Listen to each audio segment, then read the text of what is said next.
Welcome to the Ongava Game Reserve. We're on a game drive and we've stopped at this beautiful clearing. I'm joined by Abby and we're going to just talk a little bit more about rhino conservation and also a bit about the genetics, lots of interesting stuff. And at the moment we've got Sharon. She's relaxed and grazing. And Abby, you know, this is a wonderful afternoon. It is. How are you doing? Great, thanks. Can't be bad if there's a rhino behind you. Awesome. Yeah. Yeah, so you're doing a little bit of genetics and working out some of the family trees of rhinos. How is that important in any way? It's incredibly important. Everybody will be aware about the sort of array of threats that face rhino at the moment and, are threatening their survival. The most current and well-documented one at the moment is the threat of poaching. Yeah. And that's, decimating populations across the continent. But there are several other threats that are also equally impactful or have significant consequences for rhino populations. One of which is the sort of genetic aspect or genetic factors, particularly because of all the previous sort of impacts, anthropogenic impacts that have affected rhino populations. That causes significant issues with natural breeding systems and immigration. So the threat or the possibility of loss of genetic diversity could lead to inbreeding depression, which means ultimately a loss of fitness from the individual level to the population level for rhinos. And that could have significant consequences for their survival. So that's a significant factor that people should be looking at and contemplating when you're considering conservation management of rhino populations. I think particularly when you have them in like a confined space, we've got which fence. Pretty much all rhinos, except for a few core populations, are. Namibia is one of the few places that has some free roaming, literally free roaming rhinos. But basically, most of the other rhino populations you'll find are fenced in some way or another, or have geographical barriers which will affect breeding systems or mating systems within the populations. Ongava Game Reserve is one of those. I mean, we are a fenced reserve, a wildlife reserve, a sanctuary for rhinos, but it does mean that you have to have management programs in place for your wildlife populations, specifically endangered species populations or populations that have gone through genetic bottlenecks previously, such as rhino. So that it's something that you have to consider quite strongly, which we do here at Ongava. We have had, we have a very intensive rhino program. To date, we've actually been quite successful. We have both breeding populations of both black and white rhino, and we incorporate genetic management into our programs. So what we did was we established back in 2005 with Dr. Ken and Sabina Stratford, the directors of the research center. We started basically a parentage analysis of the white rhino population. We wanted to do that because we were at the stage where Ongava needed to sell or swap one of the dominant breeding bulls, and so we were actually looking at the genetic information in order to try and make the right decisions. It was meant to be an isolated project. We were going to look at the parentage analysis of white rhino and sort of tick it off and move very along. And the results that we got from the initial project were actually so impressive and led to just another array of questions and sort of threw into doubt traditional management techniques. And so we've actually continued with this project and we've expanded upon it, and we now run the project continuously, and we do it for the black rhino population as well. Yeah. So on the game reserve, you own the white rhinos. So white rhino are privately owned in Namibia, and then black rhino are you can be part of the custodian program through the Ministry of Environment and Tourism.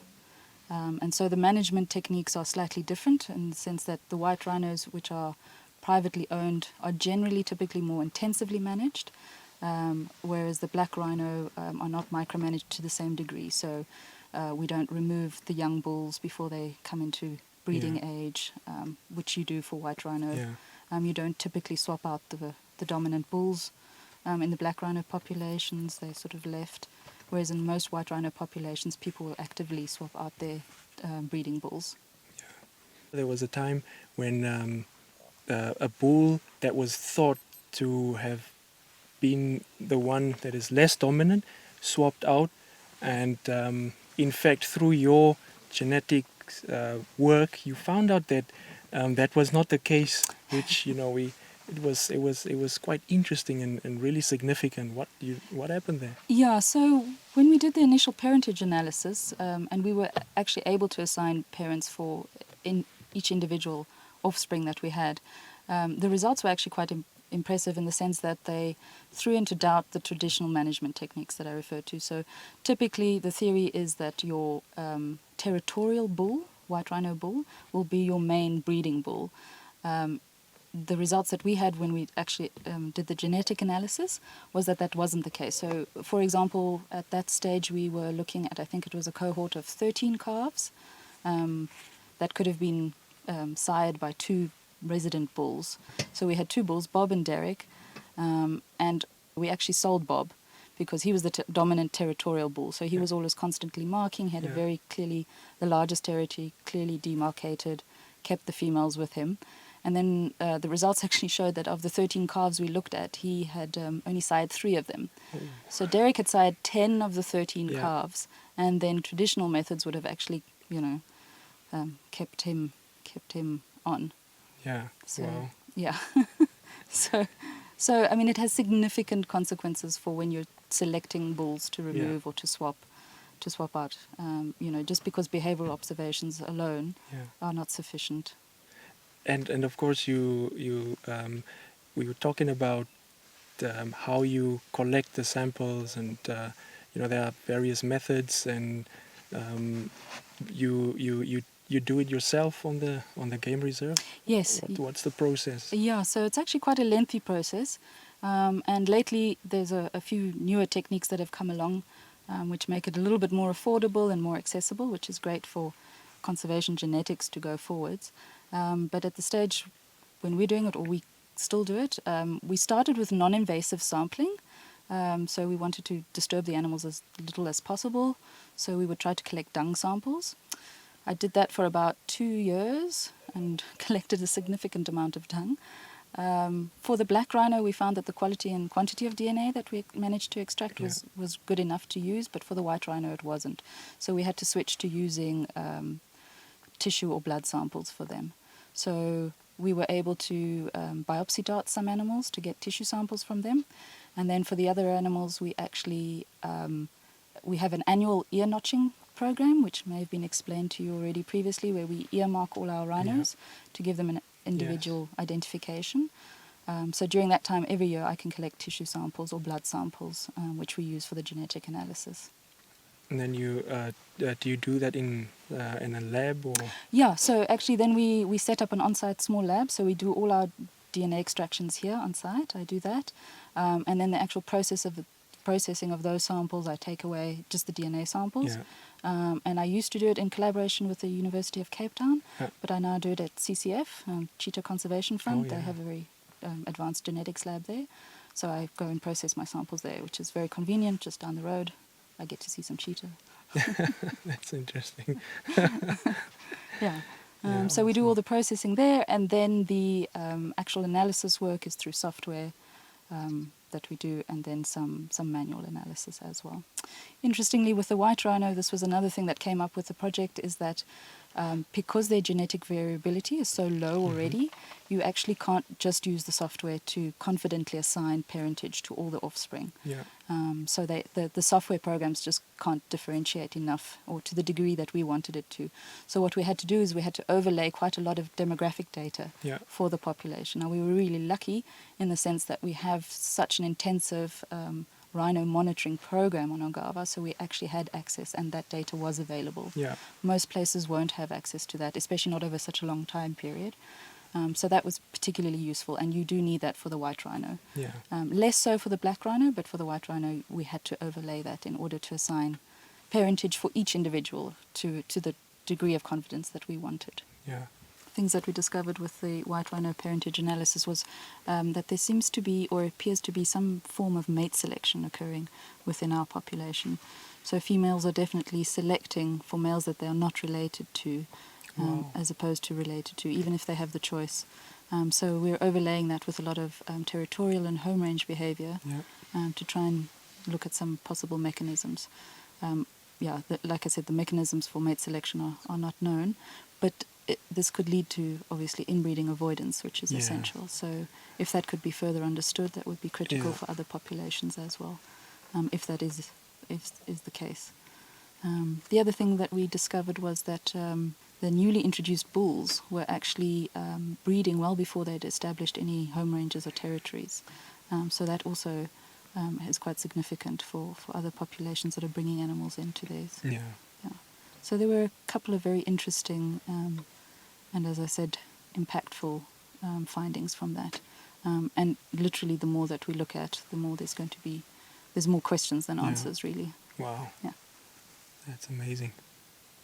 The genetic bottling, is that how important is that for our country? And if we might lose them through poaching, and the safe havens would be one of the important areas that people travel to come and see these ancient creatures. That what you're doing here essentially is important. Yes.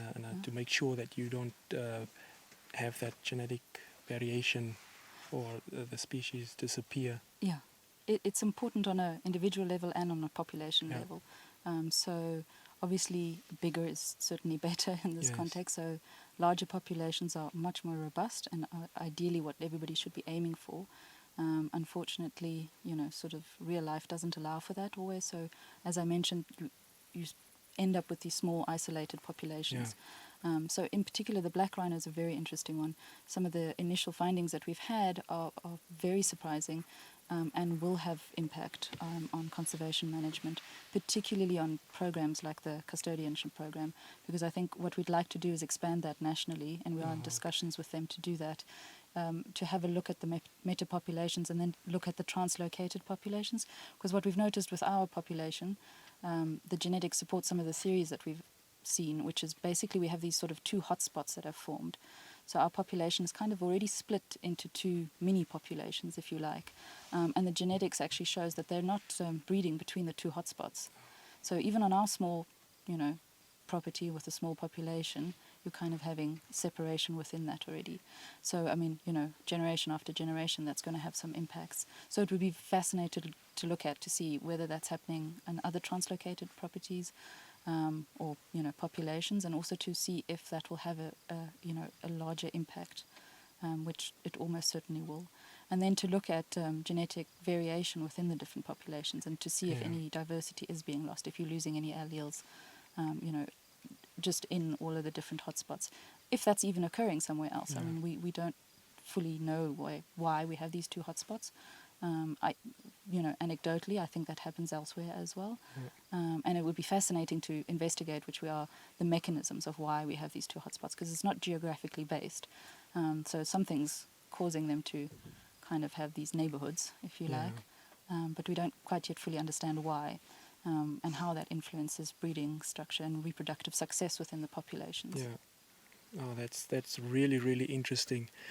And I think Sharon's talking to us. So there you have two generations, right, walking past us. So that's also something that we'd like to look at, sort of, is there any loss over several generations? Is there any loss just in sort of the diversity of the markers that we're using? The nice thing, as I mentioned earlier, is that there are, DNA or genetic techniques are advancing from when we started out to what's available now. So you can look at quite a sort of diverse number of genetic questions, or at least address them, hopefully. Yeah, no, that's impressive. Yeah, it's pretty amazing. Thank you so much, Abby, for sharing all of that information. And I'm really happy, and I'm sure all the viewers are, that what you are doing is incredibly important. And of course, like you said, not on the game reserve, but nationally. Yeah. And of course, that will assure that we keep the variation, the genetic variation on a broader spectrum, and it will save the species. It will certainly, hopefully, contribute towards it. It's one tool that must not be ignored in conservation management. Yes. It's not the only tool, and it also can't be taken out of context. But it's certainly critical with these endangered species, and is critical to their survival, Awesome. along with protecting them and everything else, and the habitat that they need. Well, thank you so much, everybody. That was an awesome afternoon. We thank Abby for what she's doing, and please do join us again for the next episode.